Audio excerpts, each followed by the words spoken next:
ಓಂ ಶಾಂತಿ. ಮುರಳಿಯ ಮುಖ್ಯ ಜ್ಞಾನ ರತ್ನಗಳು ಹಾಗೂ ಮುರಳಿಯ ಮುಖ್ಯ ಸಾರಾಂಶ. ಓಂ ಶಾಂತಿ. ಜ್ಯೋತಿರ್ಲಿಂಗಂ ಶಿವ ಪರಮಾತ್ಮ.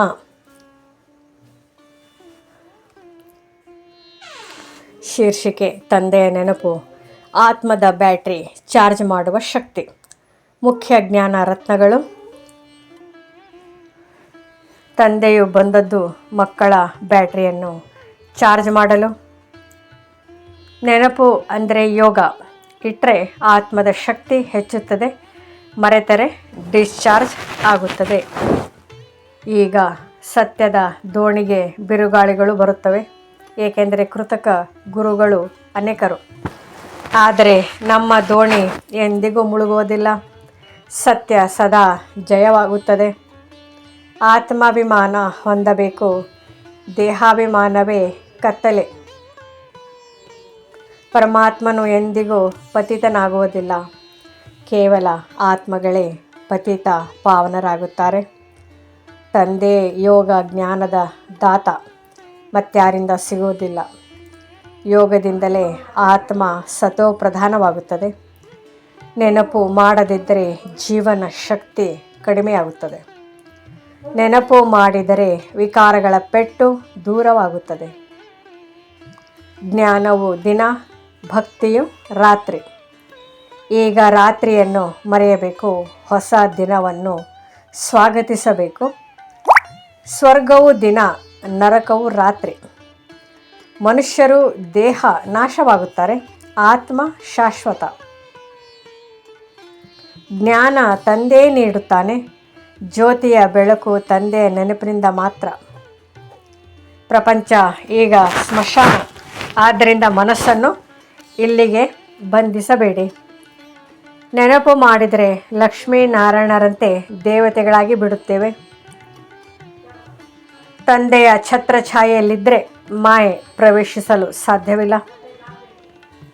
ಆತ್ಮದ 84 ಜನ್ಮಗಳ ಸ್ಮೃತಿ ತಂದೆಯೇ ತರುತ್ತಾರೆ. ಯೋಗದಿಂದ ವಿಕರ್ಮಗಳ ಭಾರ ದೂರವಾಗುತ್ತದೆ.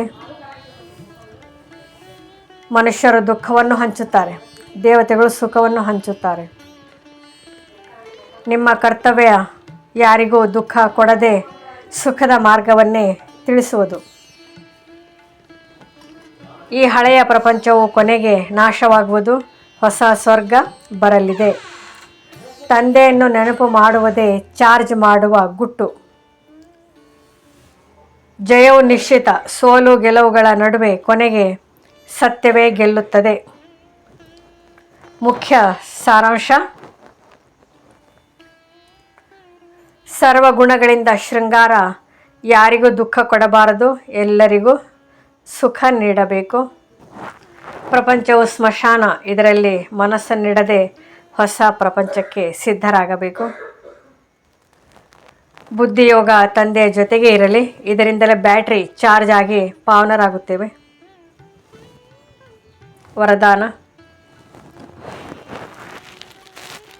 ಮಾಯೆ ಹಾಗೂ ವಿಘ್ನಗಳಿಂದ ಸುರಕ್ಷಿತರಾಗಿರುವಂತಹ ಬಾಬ್ ದಾದಾರವರ ಛತ್ರಛಾಯೆಯ ಅಧಿಕಾರಿ ಭವ. ತಂದೆಯ ನೆನಪು ಛತ್ರಛಾಯೆಯಲ್ಲಿ ಇದ್ದರೆ ಮಾಯೆಯ ಪೆಟ್ಟು ಬರಲಾರದು. ಯಾವ ಕಷ್ಟವಾದರೂ ಹತ್ತಿಯಂತೆ ಸುಲಭವಾಗುತ್ತದೆ. ಮುರಳಿಯ ಸಾರಾಂಶ ಕಥನ ಶೈಲಿಯಲ್ಲಿ. ಬಾಬಾ ಮಕ್ಕಳಿಗೆ ತಿಳಿಸುತ್ತಾರೆ: ಮಕ್ಕಳೇ, ನೀವು ಆತ್ಮರು. ನಿಮ್ಮ ಬ್ಯಾಟ್ರಿ ಈಗ ಡಿಸ್ಚಾರ್ಜ್ ಆಗಿದೆ.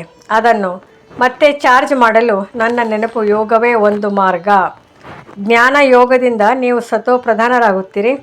ಈ ಹಳೆಯ ಪ್ರಪಂಚ ಸ್ಮಶಾನವಾಗಿ ಬಿಟ್ಟಿದೆ. ಆದ್ದರಿಂದ ಮನಸ್ಸನ್ನು ಇಲ್ಲಿಗೆ ಬಂಧಿಸದೆ ಹೊಸ ಸ್ವರ್ಗಕ್ಕಾಗಿ ಸಿದ್ಧರಾಗಿ. ಯಾರಿಗೂ ದುಃಖ ಕೊಡದೆ ಎಲ್ಲರಿಗೂ ಸುಖದ ದಾರಿ ತೋರಿಸಿ. ನಿಮ್ಮ ದೋಣಿಯು ಸತ್ಯದ ದೋಣಿ, ಅದು ಎಂದಿಗೂ ಮುಳುಗುವುದಿಲ್ಲ. ಓಂ ಶಾಂತಿ.